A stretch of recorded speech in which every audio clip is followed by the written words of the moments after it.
So a habit must be established before it can be improved. So sometimes there's going to be bad days, there's going to be days that don't go quite to plan. And these days it's all about showing up. It's all about further ingraining that habit so that it becomes something that's natural, automatic, and not thought about. So sometimes it's worthwhile putting some constraints to strategically plan or set your habits. So you could either choose quality, so how good something is, scope, how much of something you will do, or putting a time frame on something, so how long you will do that for, in order to help you set up your habits. So a good example could be you're under a lot of work pressure at the moment, and currently your ability to focus on your gym training is put to the side because it's just not the number one priority in life at that point, and that's absolutely fine. However, we need to look at maybe some way that we could focus on this in order to basically continue to keep ingraining that habit, but remove a lot of the stress that having or sitting with this kind of umbrella that all must be perfect while you've got this work stress impeding on you. So a way of looking at this could be, okay, I have to focus on work more than my training at the moment. So perhaps I'm going to focus less on how good my training sessions are and more just focus on making sure that I get in 2 times per week.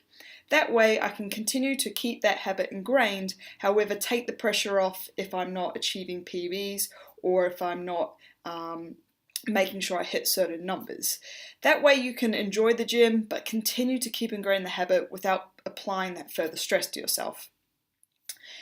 Another example could be if you're brand new to the gym is yet to be a habit that is ingrained for you.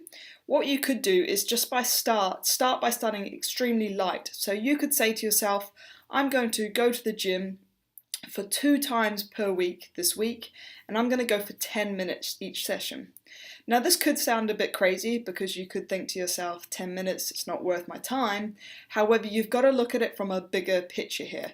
If you can ingrain 10 minutes over 3 to 4 weeks, you're then going to get to a point where you feel very comfortable at 10 weeks and you're ready to increase that amount of time.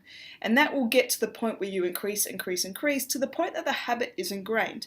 And you've really got to look at it from that point. All we are trying to do is establish habits, because when a habit is established, then you can look to improve on it. So that is how you could use the factor of how long in order to establish a habit. How much? So how much would be very much like an analogy of a marathon runner. Say I enter a marathon tomorrow, I'm not going to go out the next day and go, alright, I'm going to run 42 kilometers, because that would be too much too soon. I'm better off starting very, very small and going, okay, I've entered a marathon. I now need to build myself up, so tomorrow I shall go out for a run of 1 kilometer. And then I give myself enough time to build before the marathon in order to ensure that I can keep establishing and improving on that habit. So that's a quick video on how a habit must be established before it can be improved on. Start small, start basic, and improve.